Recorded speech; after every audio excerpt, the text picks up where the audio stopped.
Power Ranger fans have to be completely honest that it is an absolute miracle that we have had Power Rangers for 30 years at this point. It's been such a low budget show. It's gone through several owners. It's been threatened to be canceled several times. So honestly, anything at this point, in my opinion, is just icing on top of the cake. We've had a lot of great things in Power Rangers, but this 30th anniversary special is it has a lot of pressure on it for Power Ranger fans. Shows like The Mandalorian can have a couple boring episodes or a couple honestly pretty bad episodes, but it can be redeemed because they have 8 or 9 or however many episodes in the whole season. Marvel can have a completely garbage show and it's not going to really harm the franchise that much. They can just move on to the next thing. But for Power Ranger fans, this 55-minute special has to jam-pack a lot of things for people. There are fans who have only watched the show up till 95, 96, or 97, and now they're going to come back and watch this special because they have nostalgia for the original series, and they're really excited about that. But there's also people like myself who have watched Power Rangers for 30-plus years. I've watched every single season of Power Rangers 3 or 4 times. Not sure if I should admit that. So there's going to be some questions like people who watch the original series are going to really want to see Zordon. But a lot of the people who have watched the show for 30 years know that Zordon is dead and that it really doesn't make a lot of sense. I've done my best to just keep an open mind, and what happens has to happen. I get it. A couple things to note about the special is that this was all filmed before Jason David Frank passed away. There's going to be a lot of people who really, really love Tommy and that character, and I totally understand that, but this was not intended to be a tribute to him because he hadn't passed away at this point. It was always intended to be a tribute to Thuy Trang, who played Trini. She passed away September 8th, 2001, several days before 9/11 occurred. Really, it's supposed to be just a tribute to her, and Jason David Frank's passing has caused some people to ignore Thuy Trang and just say this needs to be all about Jason David Frank. And that's upset some of the longtime fans like myself who want a real tribute to Thuy Trang, because she's really special. We love Thuy, and she just never got to experience the whole Comic-Con fandom really showing how much they love her. We've needed it for a long time. The intro to this is very reminiscent of the 90s movies. They had a scrolling screen, kind of like a Star Wars thing, with a voiceover. Now, we don't get a voiceover. I think that they could have maybe done that with David Fielding or somebody in the special who didn't get to come back. Maybe they would have just lent their voice for that. But it was a cool way to start it off. It gives it a much more cinematic feel, which is, I think, what they're going for. We didn't start off with a theme song, which, as much as I love the theme song, it would have been kind of a cheesy opening to something that's supposed to be a little more mature. And they jump right into the action, which I think is the best thing they could have possibly done. I just did a review on the 2017 movie, and it took them a long time to get any real action throughout the movie. Most of it was a lot of talking, which was still great. They tackled really great issues, but to its core, Power Rangers is a kid's action show, and we need the action, and they just jumped right into it, which was amazing. We see all the putties, we see Robo, Rita, and we don't really know what's going on quite yet. Billy's all beat up. We have some returning actors from the original series, which is really, really exciting. One of which is Barbara Goodson, who voiced Rita Repulsa all the way through Power Rangers. She voiced when it was the Sentai footage or the Japanese show where she had to dub over Japanese. And then when they brought in Carla Perez, who played Rita when they started filming it themselves, she still continued to do the voice at that point. It's really awesome to have her back after 30 years, to have her come back. That's really, really awesome. The rest of the team shows up and we get the classic Green Ranger suit that everybody wants to see. And I'm pretty sure that they're taking some audio clips from old episodes. There's certain times where Tommy sounds very much like Tommy, Kimberly sounds like Kimberly, and Trini sounds exactly like Trini. Jason does not sound like Austin St. John. Probably didn't approve his voice being used, but he did return back for Beast Morphers a few years ago, so he's returned pretty recently. Rita sends a blast at Billy, and just as the trailer sort of implied, Trini sacrificed herself, and that's exactly what happened, which ultimately Trini gave up her life. In my trailer review, I talked about the fact that Billy was the weakest member of the team as far as fighting ability, and Trini was the one who had to always protect him, and it's a really, really sad story arc that after all these years, he still needed Trini to protect him, and it caused her to lose her life. They really went with that storyline very hard, and I'm glad they did because it's a blaringly obvious thing to talk about. And I think the audio from Trini is taken from High Five, the second episode of Mighty Morphin Power Rangers, which makes it sting just a little bit more. Robo Rita says that she's going to go to the Dark Dimension. Now, the Dark Dimension is something we saw in Mighty Morphin Power Rangers all the time, where Goldar would often fight different Rangers. That's where Jason was when he was trying to get the green candle, and when Jason was fighting Tommy when he was evil. The next scene sets a very different tone for Power Rangers in general. Zack and Billy are very emotional throughout this. It's very serious, which is something that Power Rangers can be serious from time to time, but this is a whole new level. A quick detail I just want to point out is the blanket that is on the couch has little accents of red, yellow, blue, and pink on them. And I thought that was just a cool little tie-in. Of course, there's yellow accents throughout the house, being Trini as the Yellow Ranger, but I just thought that was a cool little shout out there. Now, you can also see on the shelf there is a picture of the original Ranger team with their Trash Cleanup Club shirts on, which is from, of course, the episode where they go to the park and clean up the trash. I have to assume this is probably coincidence, but the elephant on the bookshelf reminds me of Master Fant from Jungle Fury, who is another actor in our Power Ranger franchise who has unfortunately passed away. I'd like to think this is a tribute to him. And then there's pictures of Minh as a little girl. I don't know whether or not these are real pictures of Charlie Kirsch when she was little, but there's one where she has a superhero mask on, which is just a cool little symbolic way of showing that she is eventually going to be a superhero. Minh is a Vietnamese unisex name that means brightness, which is really poetic that this story has this dark, horrible death, and Minh is the light that's going to make it all better. Minh, to me, is a great start in a whole new chapter of Power Rangers. It's kind of like the show Cobra Kai. Cobra Kai is so awesome because they bring back all these old original characters, these actors, but they have a whole storyline with all these young actors, and you get hooked on them as well. When I first saw that they were going to bring in Minh, I was really, really excited for that because I thought this is perfect. This is what we need to do. We need to move forward. Minh overhears their conversation, and she's, of course, in shock by the news that her mom is dead, that her mom and her friends are all Power Rangers, and she runs off. We quickly jump to a year later. Minh is doing martial arts in the back. She's training. Charlie Kirsch is such an amazing actress. She has so many things that are awesome about her. I have a whole video about her and her career, so I won't go into too much detail. One of the things I do want to point out is that she's very heavily trained in martial arts. One of her teachers was actually Mike Chat, who played Chad Lee in Lightspeed Rescue. He was a Blue Ranger, and Mike Chat is an amazing martial artist. He is one of the biggest Hollywood stunt teachers. A lot of people come through him, and a lot of the Rangers go to like a boot camp with him before they come out to New Zealand. So it's really cool. But Charlie Kirsch is also a very good dancer. And so I was really, really hoping that she was going to do hip hop keto and just from the start know hip hop keto and be really good at it. But looks like she was not familiar with it, which really bummed me out. But hey, you know, hopefully she'll learn it. Her wardrobe throughout this special says a lot about where she is as a character. She's currently wearing a blue shirt, which I really think is sort of symbolic of her anger towards Billy, blames him for what happened. But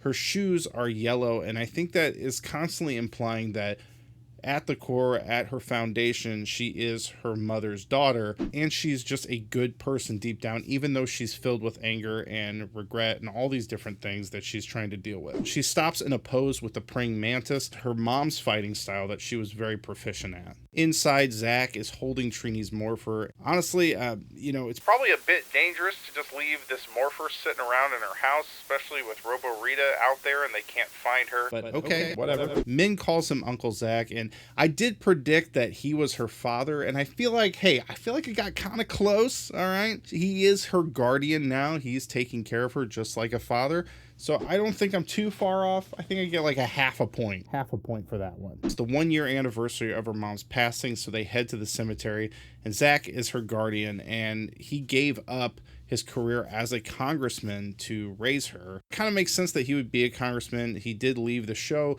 going to the peace conference, so this sort of debating politician sort of thing is probably something he had interest in if he went to the peace conference. Minh's dress is a dark green, which can symbolize several things: fertility, money, greed, but I think the main thing that it's drive, her motivation to train and be ready for this battle with Robo Rita. As they're getting close to the cemetery, they hear the other Rangers morphing, and of course Robo Rita has ambushed them. Minh wants to help out, but is told to stay behind. Now, Robo Minotaur is voiced by Ryan Cooper. This is the only thing on his IMDb page. I found lots of voice actors with the same name, but honestly, it's really hard to tell. There's no concrete evidence that it's him, so I can't really give much insight to him. Robo Snizzard was something that a lot of people were really excited about because the original Snizzard from Mighty Morphin Power Rangers was voiced by Bryan Cranston. You know him from Breaking Bad as Walter White, but Cranston voiced that back in the 90s. A lot of people wondered if he was going to just lend his voice for this,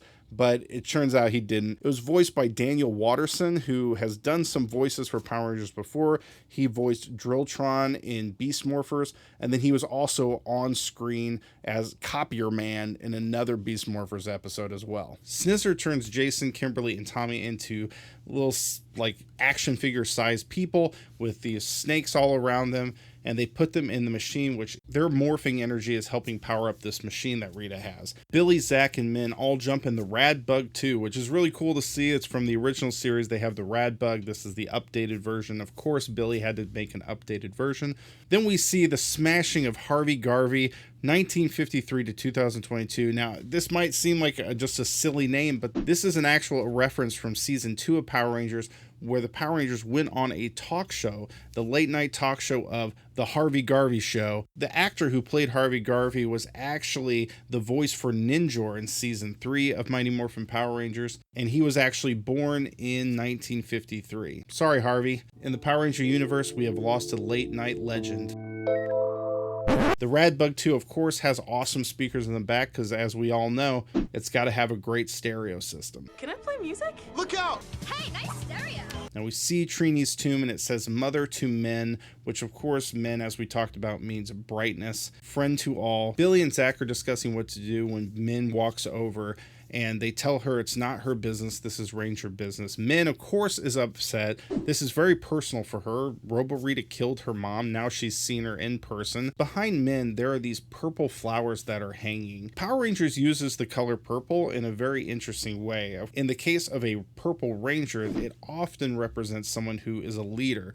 RJ in Jungle Fury was the mentor of the team and then became a Power Ranger, and Kendall was also sort of a mentor, the person helping the team, and then she became a Purple Power Ranger. Purple's been used a lot as evil villains, or people like Korag from Mystic Force, who was more brainwashed. He was a good person, but he was driven by something he couldn't control. Void Knight, the same thing. He was driven by trying to save his love, and he was willing to do anything to do that, even if it brought harm to other people. This color is a little bit of a foreshadowing of how Minh is feeling right now, that she is motivated in a very dark way to do something that may seem like a good thing, to destroy Rita for the good of mankind, but that's not really why she wants to do that. The moment I knew we needed from Charlie, because she's a great actress, was putting Trini's death all on Billy.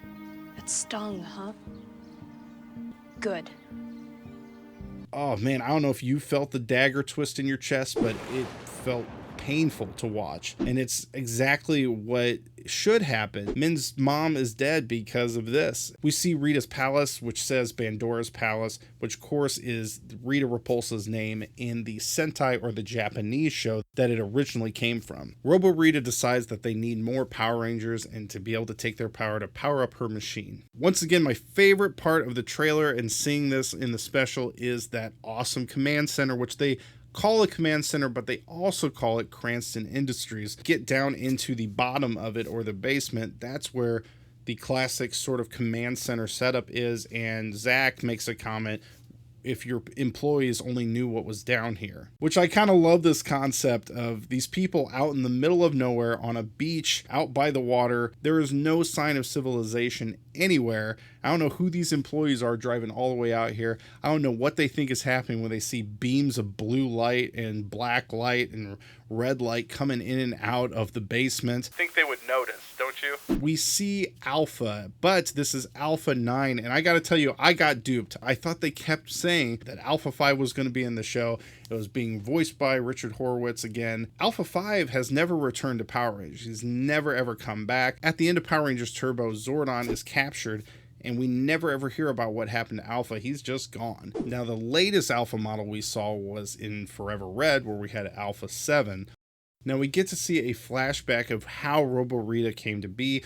Billy was trying to get Zordon back, collecting particles from the Z-Wave, hoping that they could bring Zordon back to life, but instead he got Rita's energy back. She comes out, she goes into Alpha 8, so we barely really get much of Alpha 8. Don't know much about the guy, but now he's Rita, and he's been destroyed by the end of this special, so long, Alpha 8.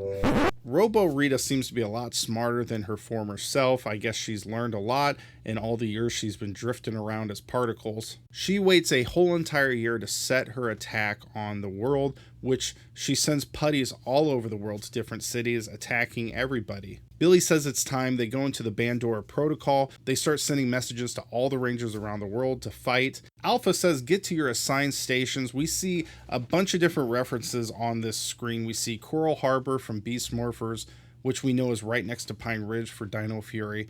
Reefside for Dino Thunder. We see the Astro Megaship, which is in space, and Lost Galaxy. We also see Terra Adventure, which technically Terra Adventure was destroyed unless they've made a second one, but all those people should be on Miranoi at this point.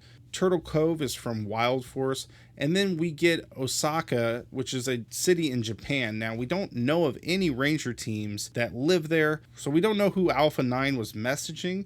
It could just be a Sentai tribute, but it'd be really cool if we found out there was a team that is in Osaka right now that we haven't heard of before. Kat comes in and she talks about her son JJ. We do get a reference of JJ in Dimensions in Danger and Ninja Steel. Tommy calls out to his son. We don't see him on screen, but we hear his voice. In that episode, they never directly say that Kat and Tommy are married or a couple or have a kid together, but everybody, all the writers, they all agreed, yes, they are. It's in the comic book. We do see an episode in Zeo where there's a flash forward and we see them together with grandkids. And a lot of people want to say that isn't canon, but it actually is completely canon. They've said it 100 times. It's a real flash forward. They really are together. Catherine Sutherland is amazing. It's great to see her back in action. Rocky comes in. He's a firefighter. He's eating his noodles. He has a good bit there. I just heated my life. Gearing up for this special, I made some videos talking about these different actors and actresses, and I'll make a playlist at the end of the video. You can check it out. But if you want to check out more about Steve Cardenas, what he's been up to, because he's a really cool guy, or Catherine Sutherland, because she's really awesome too, jump on those videos and check them out. Now, Min's training in her backyard again, and she's got a different outfit on. Remember those purple flowers I was talking about? Well, now her shirt underneath her black jacket is that same color purple as the flowers. Now, of course, purple can represent royalty, but I think that it's representing her as a character blinded by her vengeance or her anger or her need for revenge. The black jacket's really cool. It's got the white stripe with a very thin yellow outline. And the bottom of her shoes are all yellow. Once again, I think it's just representing that she is still at her foundation a good person, her mother's daughter. She gets a notification from Buzzblast. It's sort of the Power Ranger universe version of BuzzFeed. And this is from Dino Fury, as well as Annie, who comes in as a reporter. Annie is a reoccurring character at Buzzblast. She's a journalist there. She's not the main comic relief, but she does come into a lot of shots. Even if she doesn't have lines, she's in a lot of scenes. This is played by Benny Joy Smith, and Benny Joy is a really cool actress. She studied at Unitec in New Zealand for acting.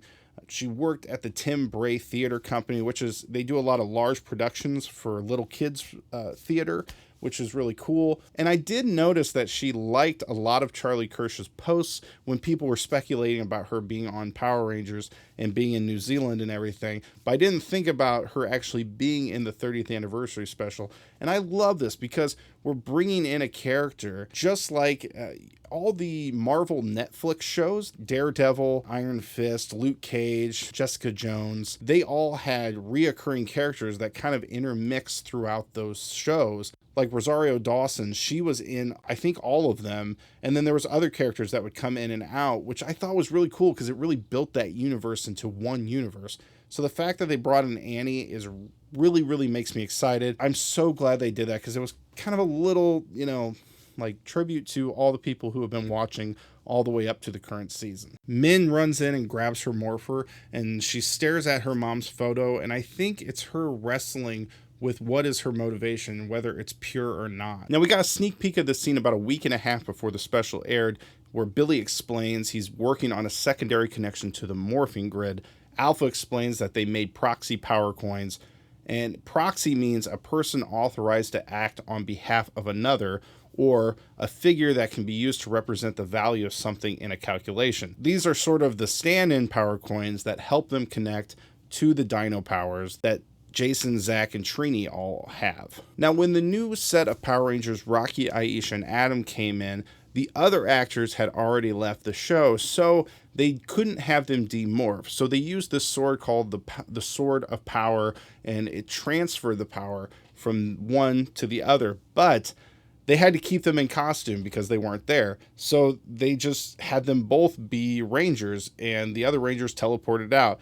But they both had power coins, so it's really more of a fan theory, but it would really seem that they still have the power coins, and that the power coins that were given to the others were actually just another set of proxy coins that they could connect to the morphing grid. In the comics, there's a whole entire storyline of those three going off and doing other things, becoming the Omega Rangers. That's not technically canon in the show, but a lot of people like to just think that that's what happened anyway. Now, the speculation is somewhat proven in the fact that in the Forever Red 10th anniversary episode, Jason comes back and he has his Tyrannosaurus Dino coin just there with no issues. But when Adam comes back in space earlier, his coin is all destroyed. So it seems like Jason, Zack, and Trini still had their coins and they were still working perfectly fine. Alpha says that they can all use dino power now, which I'm glad they explained, because in the 90s, the philosophy was, It's a kid's show, no one's gonna notice. there were pictures that were being brought out before the special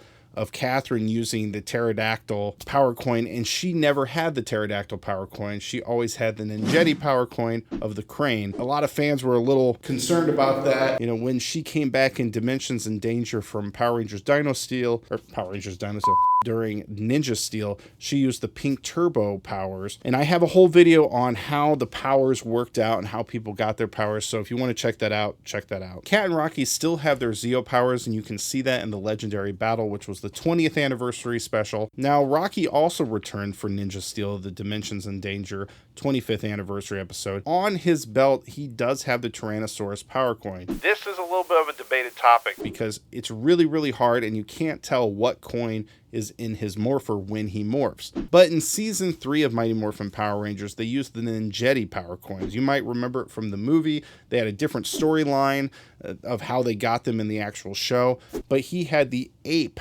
power coin, and when he morphed, he still had the Tyrannosaurus power coin on his belt, as did the other Rangers with their dino coins. That was simply because of the costumes. That was built into the costume. Again, the 90s. Hi, we're the Power Rangers. Someone pointed that out to me, and the fact that he does his stance of the ape in that episode. So it's assumed that he was using maybe the Ninjetti power coin. It's hard to say, since in season 3 they had both. Team heads to Angel Grove, and we get a good old-fashioned Putty fight scene. These want to fight? You found one. Robo, Snizzard, and Minotaur go after them. Minotaur can track them when they're morphed, and they figure this out. Alpha overhears them say that and tells them to unmorph. They unmorph, and they take off. We get a sign that says Bulk and Skull, who now own a food company. The sandwich is a reference to season 1, where they have the Bulkmeyer sandwich, which was a giant sandwich that they came in the juice bar with. A lot of people were hoping for cameos from these two because Paul Schreier and Jason Narvi are just really, really awesome people, and they were a huge part of the show. They actually were in the show the longest compared to any of the original cast members. And we do get a little bit of their theme song when you see the sign, which is really cool too. Then we get our cameo from Adam and Aisha, and they have the SPA emblems on their jackets. They also point out the fact that Kat and Tommy are in a relationship, and they reference that they're fighting the Trubian Empire, which is a foreshadowing of Emperor Grum from SPD. But the SPD storyline takes place in 2025, so we have at least till then for Emperor Grum to be defeated. Emperor Grum is actually a pretty powerful villain, and Just a quick spoiler alert if you're going to be watching SPD and you've never seen it before. just jump ahead if you don't want to see this. But he actually convinced a whole team of Power Rangers to turn evil. Not he brainwashed them or some sort of magic. He just told them, hey, you guys are fighting for the wrong side, and he convinced them to be evil and to start attacking human beings. That's how good he is at manipulating. They say good luck, and then the four Rangers are discussing a plan. How are we going to stop Robo, Rita, stop all these putties? So they decide they're going to surprise Rita, stop the Minotaur. Then they see men fighting at the juice bar. Sorry, am I interrupting? You guys are in for a treat. It's Morphin time! Saber-tooth tiger!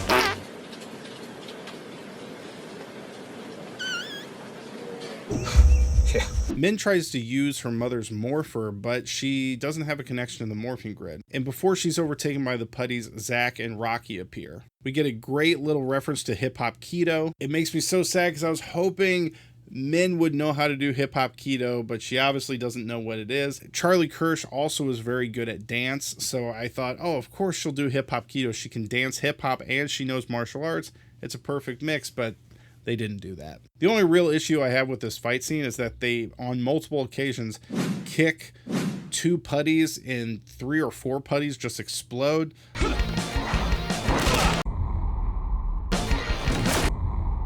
Like, I don't know how that's possible, but these out-of-suit fight scenes are one of the things that really made the original series different, because later on in Power Rangers, we got more into the actors. We wanted people who can do real scenes, but at that time, they hired people because they could kick and flip. And that's one thing that people who hate on Steve Cardenas is an amazing martial artist. He wasn't even an actor. He had never been in anything before.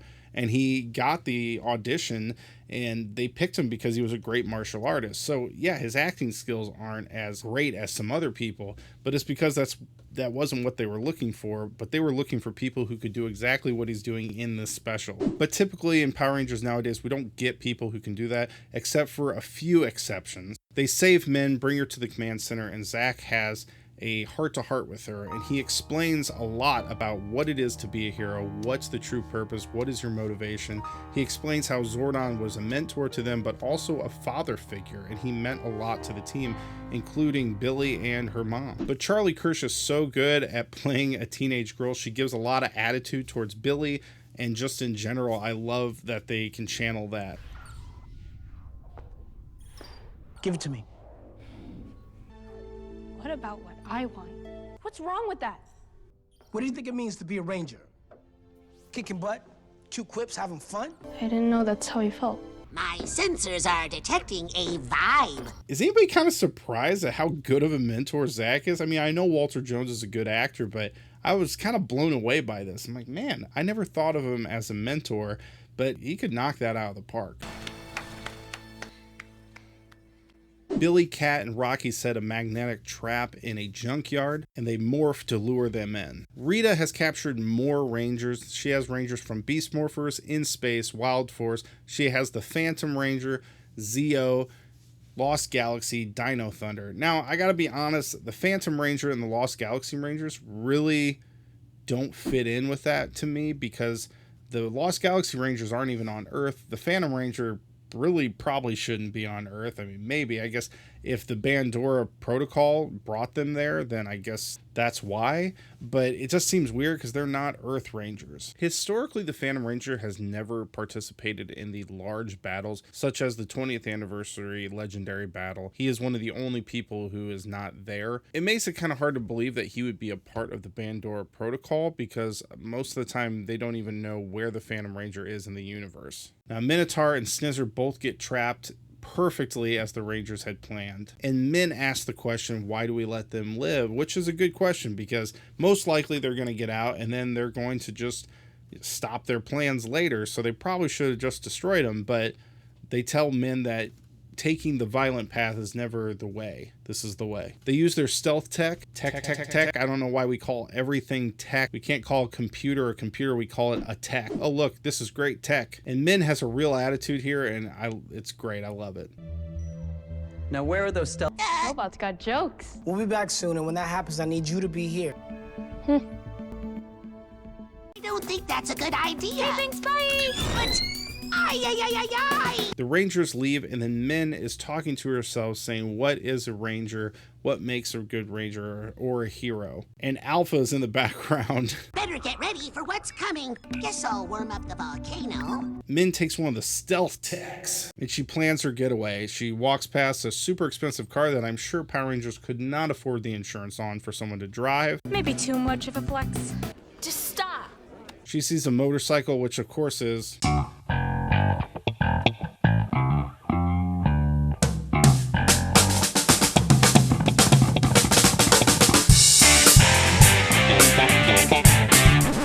Overdone. And she decides to take the rad bug too. Minh's driving around and we come across this guy who's been in some sort of accident, it looks like, but he's actually been on Power Rangers before. He was a businessman in Megaforce. He was a chef on Dino Charge. Both of these I really couldn't find him in, but I think maybe he was more of an extra, just kind of in a crowd. She hits the putties with the rad bug and then she flies off. Chitty chitty bang bang. Minh confronts the two robot monsters. It's obvious that her motivation still isn't the right place, and that's why she can't connect to the morphing grid yet. I'm Minh Quan, and your boss killed my mom! Prepare to die. I'm doing a world a favor. Robo Rita appears. Minh tries to fight her, and she does pretty good. She used the praying mantis technique, which Rita, of course, sees and knows that that's what her mom's fighting style was. Now, the Rangers go to her base. They find the time portal machine. They can see the space dumpster through the portal. That's, of course, where Rita appeared in the very first episode. We get a great fight scene with the Rangers trying to stop Rita. This brings Minh's hatred and anger towards Billy to full circle. She sacrifices herself to save him, just like her mother, even though she's mad at Billy and she's really angry. I'm not 100% exactly what happens, but it seems as though her morpher absorbed the blast from Rita. And the morpher sort of does this quasi connection to the morphing grid. It pulls memories through the morpher that it's gone through, and so it's sort of sharing Minh's mother or Trini's life with her daughter, which is really kind of a beautiful thing. I mean, the morphing grid is something that is supposed to be very, very complex, and we really don't understand it. We'll never really understand it, is the idea behind it. But this is giving Minh not just a connection to the Yellow Ranger power, but it's also giving her a connection to her mother. They did a really cool tribute to Twee with this, where you can see in Minh's eyes a couple scenes from the original Power Rangers. Minh finally gets to yell Morphin time and have it work this time. They use their power weapons, and I have to say, Minh is straight up destroying these people. She's using those daggers better than I've ever seen anybody use those daggers. She is mopping the floor with these people. It is so cool, and that's what I really wanted. I wanted to see Minh just be a total awesome Power Ranger who's kicking butt. Rita makes Robo Snizzard grow. The Dino Zords appear. Minh and Billy jump into the Dino Zords. Now, it has a really awesome cockpit, but I have to say, Zords and CGI is never really my personal favorite. Honestly, there's actually a guy on YouTube who does some CGI'd Megazords that look like 10 times better than what this special has. They should have just called that guy up and said, can you help us? Now, if you're someone who kind of fell off of Power Rangers, I have to say the current season Dino Fury that just aired had really awesome Zord battles, and it was all done in suits, and they just did a lot of angles low to the ground and looking up at these giant suits, which made them look giant. I mean, it really would have been so much cooler if they had taken the time just to do a real suit, done some movie magic like they're used to. So, How the heck do you drive this thing? Do what I do. You'll find it second nature. I do too. It's almost like second nature to me. They used the Mega Power Sword, whatever it's called, to call lightning from in space. Now, Robo Rita sort of reboots after Billy initially slayed her, but she starts to open up the time portal. They see it appearing over the palace. They have this kind of cool shot of a reverse from the Rita from inside the portal, and you can kind of see her looking at Robo Rita. Now they do finally defeat Robo Rita. They defeat Robo Rita, they defeat Snizzard, and then we get back to the command center. Adam and Aisha have finally arrived, and they're taking the miniature rangers to Aquitar, because Aquitar is the place where it seems like if you need something medically done or something crazy, they can help you there. That's where Billy went when he was rapidly aging in Power Rangers Zeo, and that's where he fell in love with Cestria, which they do reference that Cestria misses him, and he says he'll be back soon. He has some things to tie up. Now, at this time, Minh's wardrobe has changed once again. She is now in an all-yellow sweater, finally symbolizing that she is truly a Ranger. She is the brightness that she truly is as Minh, Trini's daughter. In the last film scene in the special, we have Zack, Billy, and Minh at the juice bar. Wait a second, is that the Bulkmeyer sandwich I'm seeing? Now available at the Angel Grove juice bar. They're reminiscing, they're asking her about if she likes her communicator. I want to know if they still have Ernie's recipe. And Minh and Billy have their final heart-to-heart, and he asks her if there's anything he can get her while he's gone, maybe a souvenir from Miranoi, which is from Power Rangers Lost Galaxy. Minh says her mom always missed Billy when he was away, and she said she'll miss him too. Fans of the series know that Trini was Billy's translator. When he said something super nerdy or complex, no one understood it, but she would always explain it, and they had a very special bond. They were very, very good friends. There's a lot of people who have fan theories that they were secretly in love with each other, but that fan theory never came to fruition. Minh apologized to Billy for all the hurtful things she said, and she says that she had to protect him because he's family, which is really beautiful to say. And of course, he rags her, oh, we're family, so that's why you thought it was okay to steal my car. Zack comes back, and he has this really, honestly, this is the line in the whole special that kind of got me. She's so much like... Trini would be proud.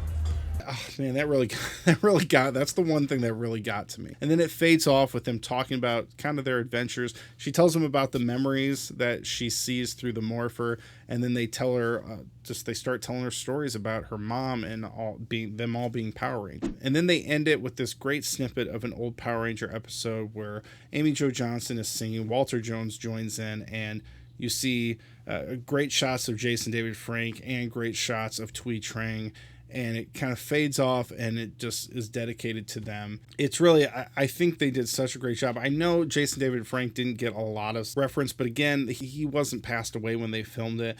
I really love that they dedicated this to them, but I'm really appreciative that they gave this whole special was really dedicated to Thuy, and I really, really appreciate that. I know they'll do something for Jason David Frank later. I know they will, so don't worry about that. It's really, really beautiful, and I just love it. Then we get our little montage with the Power Ranger theme song, which is really cool to see, seeing Minh as the proper new Yellow Ranger. I think that's beautiful. Honestly, the special was amazing. Okay, I absolutely loved it. Charlie Kirsch made it for me. She crushed it. I've been so excited to see her on screen ever since I first learned who she was, and I knew she was going to be awesome because she brought so much to the table. She brought comedy, drama, she brought the martial arts. She's amazing. I hope that they do way more with her. I would love to see her come back for a full season at some point. Maybe she's helping train JJ or helping his team. That would be really cool. And I think they used everybody very appropriately. You know, like I said, Kat and Steve aren't really actors anymore, and so they use them and they kind of use their lines sparingly. They didn't put them in the real intense dramatic scenes. Steve had more of the funny lines. Relax, don't blow a circuit. I'm just kidding. Kat talked more about JJ and kind of world built her relationship with Tommy and kind of established that, which I think was good. David Yost did a great job. And I know that he had a lot to do with the special and had a lot of input into what was going to happen. And I know that he wanted to represent Thuy in a really, really great way and pay tribute to her. And he definitely did that. Was very successful. And of course, Walter Jones, who was probably the most accomplished actor of the group, he definitely brought it. He did such a great job. I love grown-up Zack. You know, Zack was always, he had a love of life. The zest of life, you could say. Even though he still does hip-hop keto and still a fun, lovable character, he's also an adult who is raising Minh and helping her, and I love that they transitioned him into that, and they didn't try to pigeonhole him into this is what his character was back in the 90s and we need to maintain that. No, they had him evolve, and they really did that with all these characters. They were grown-up versions of themselves, which is what they should be, but they did it beautifully. I've seen some comments online from people talking about who is the real leader. Is Zack the leader of this team, or is it Billy? And a lot of people seem to debate or be upset about who gets what role, but I don't think one of them in particular is the real leader. I think that Zack definitely steps up when it comes to the physicality of being a ranger, the battles, all of that, but Billy definitely towards the end steps up when it comes to the Zord battle and all the technical things that they need to have done. In my opinion, I don't think that there is one leader. I think that they both take the reins when it's necessary. And in the most recent season of Power Rangers, they teach you that a leader knows when to step back and when to step up. Personally, I'm glad they didn't bring Zordon back for this. I know there's a lot of people who are upset. I just think that it's not the time for that. And if they're going to do that, maybe they can do that later. There's been several people who have literally made a list of demands of they better do this in the special, they better do this, and they better do this, and they better not do this, and they better not do this. If that's your mindset for Power Rangers, you're going to be greatly disappointed, because Power Rangers is, first of all, very low budget, so they're limited on what they can do. But also, if you want this to build, if you want the world to continue, they can't do everything in 1 hour special. They bring back every single character you've ever dreamed of having back. There's nowhere to build. That's the end. Remember, this is just the first special. They're testing the waters. You have to show support if you want it to continue. I mean, Billy referenced that maybe, you know, I shouldn't give up on Zordon. Maybe I should look for him. So it's definitely in the future, if you want to keep pushing this and keep encouraging other people to watch it and talk about it, post about it, make sure Netflix and Hasbro know that you want this, that you're excited about it, because, you know, we could see the return of so many things. The fact that Rita could come back means that anybody from the United Alliance of Evil, that includes Divatox, Lord Zed, Astronema, could come back, and that would be really cool to see them come back as villains too. Who is a villain or a storyline that you want to see brought back in a special? What did you think? What did you like? What did you not like? What do you want different for the next one? Let's talk about it. But all I hope you do is to keep talking about it and keep encouraging them to make more. Thank you guys so much for watching the breakdown. I hope that you found something interesting about it. May the power protect you. Bye. You know what this means, right?